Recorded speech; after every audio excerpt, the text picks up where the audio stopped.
Hi there. So today we are going to learn, or I am going to show you, how to roast a chicken.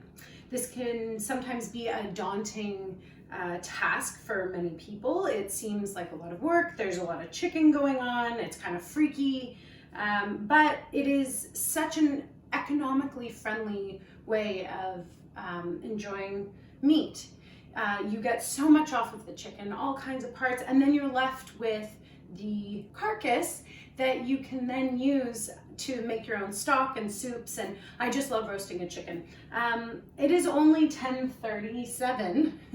It's a little early to be roasting a chicken, but I was reading an interview with Samin Nosrat, who wrote Salt, Fat, Acid, Heat, and she's so enthusiastic about cooking, and I was like, all right, let's just go roast a chicken. So here I am, but I'm a little bit tired and I have a coffee somewhere. Get me through.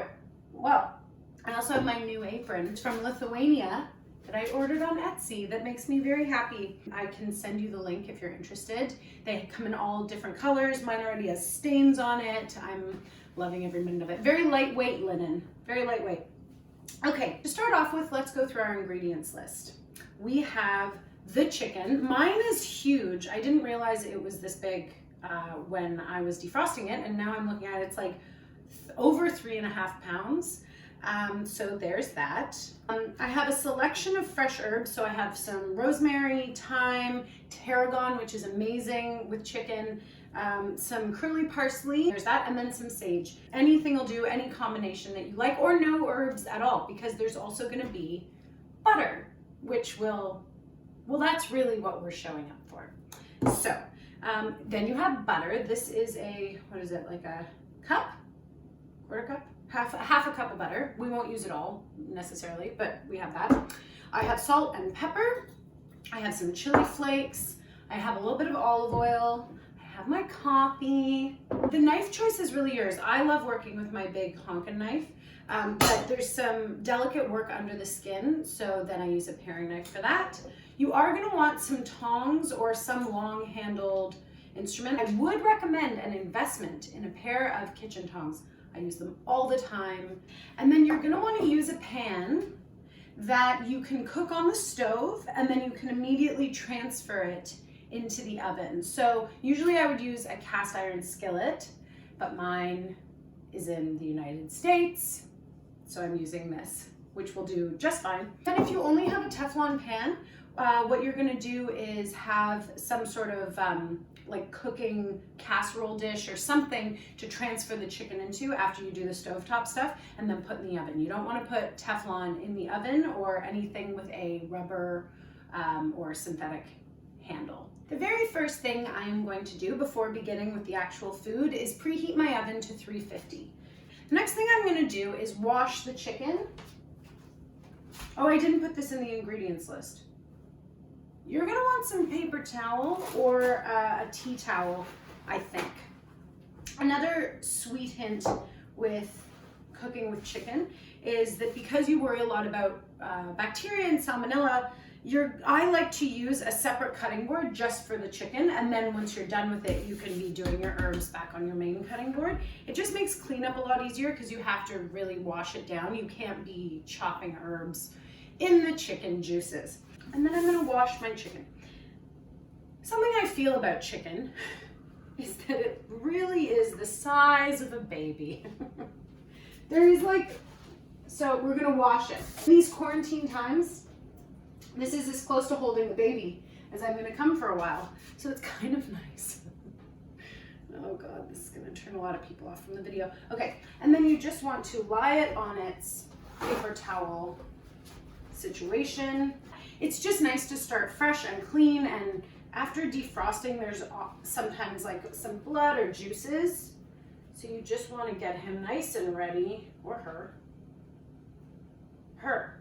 Next we are going to dress the chicken.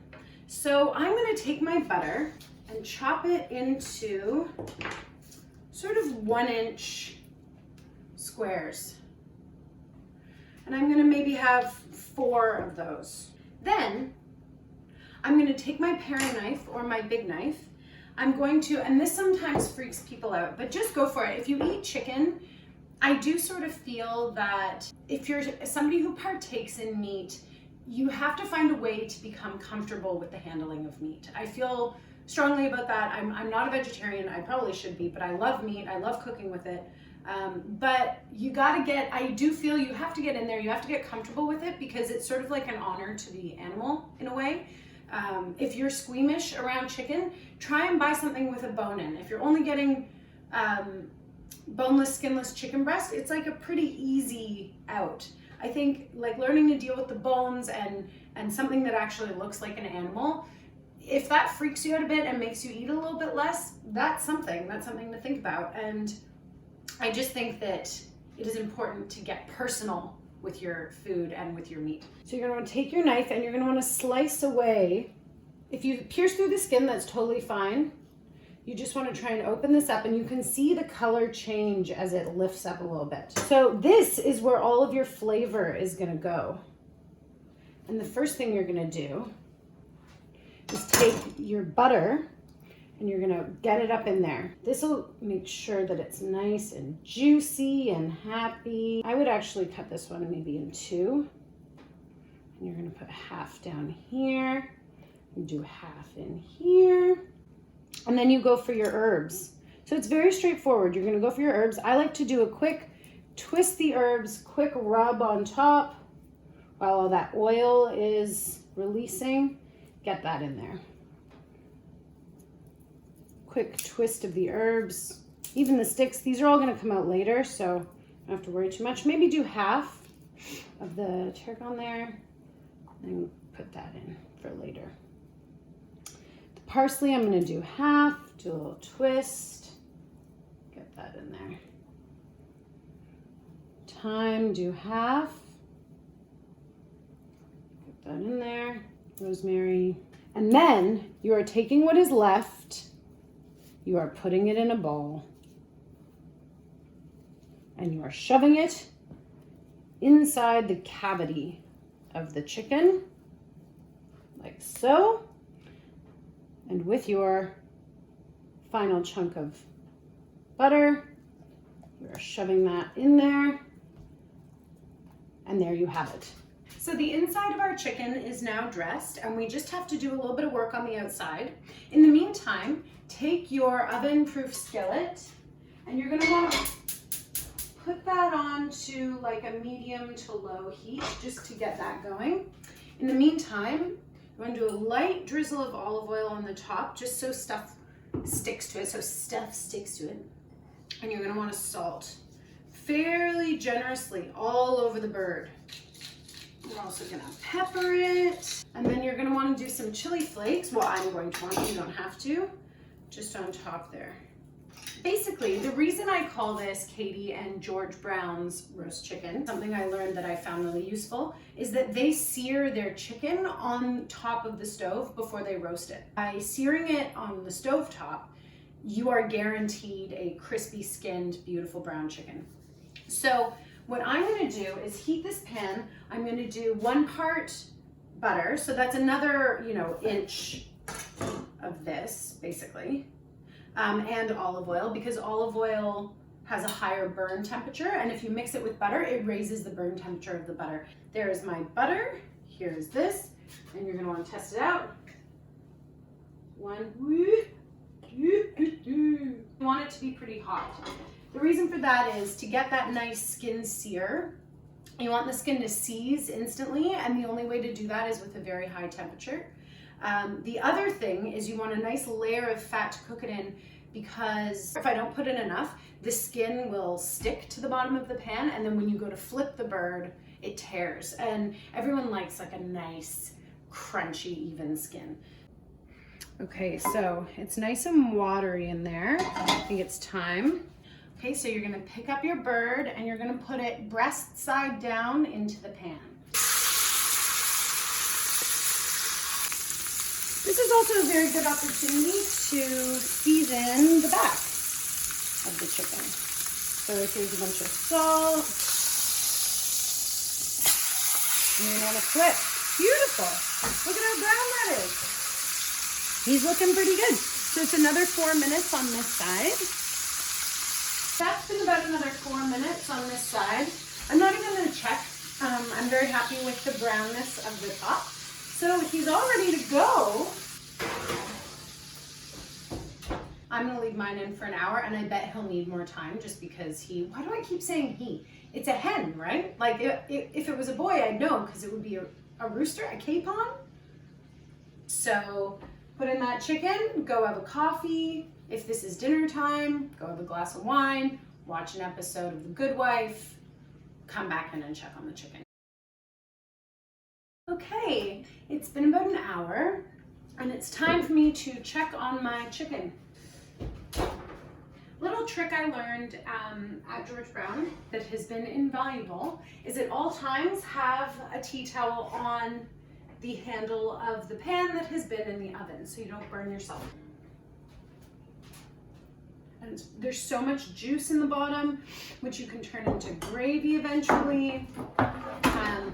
You reduce it down, add a little flour, add a little stock, or you can just use it, add a little salt to what's there, reduce it down, like bring it to a simmer, and you can pour it on like a jus. I don't know how to tell when a chicken is done. I use my eyes, I use my fingers, and I press it to see if it seems firm. And then eventually I just cut into it. You can use a meat thermometer, but I think most chickens at about an hour at 350 will be done. So here we have some very nice like see-through jus. I think it's done because it's quite firm. It looks like a done chicken. Hopefully it'll taste like a done chicken. We want to let that sit for 5 minutes before we start carving it. I'm just gonna slide this through to get out some of these herbs. Got some gizzards on there. As I said before, like when you talk about juices running clear, that is a fairly good rule of thumb, except I'll turn them around and show you. See this? That's a little bit of veininess that was left in by the butcher.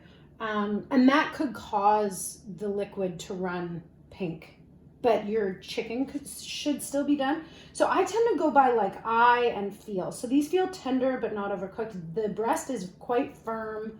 You know, it looks done. That's sort of my school of thought. Use a fork for this. But, you know, woo, there's that. There's some skin of that chicken. And then what I like to do is to grab the joint, hold the knife, you know, in a very sturdy sort of way where you're in control. You hold the joint and you just listen to it. When you pull on it slightly and whatever comes away, you listen to that. So this leg is basically coming away on its own because it's just been cooked for an hour and a half or an hour and 10 minutes or whatever. So you just listen to that and the joint eventually will separate. The thigh's down here and I can cut that away. There's a thigh bone. So I take that and put that on the plate. And here. And then there's all that thigh meat is just sitting there for you. You can take that and you can pick it off with your fingers. I like to let it cool enough that you can really get in there. One of my favorite meals, very French, is to do a roast chicken cold. So I might serve this tomorrow, put it in the fridge, take it out, get it to room temperature. You butcher it up, serve that with some crunchy baguette, some salted butter, and a green salad using my French vinaigrette that I have another video for. It's just like a fresh, summery, delicious lunch. It's also very impressive, so it's great if you're entertaining, but it's not that much work because I just put the chicken in for an hour and walked away. One other thing I'd like to say is that once all the meat is off the chicken, you can really spend some time digging around with your hands, get in there.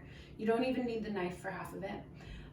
Once you have the chicken carcass left over and all the bones, save those, throw them in a pot with some celery, carrots, salt, pepper, garlic, cover it in water and simmer it for a few hours. You have your own chicken stock.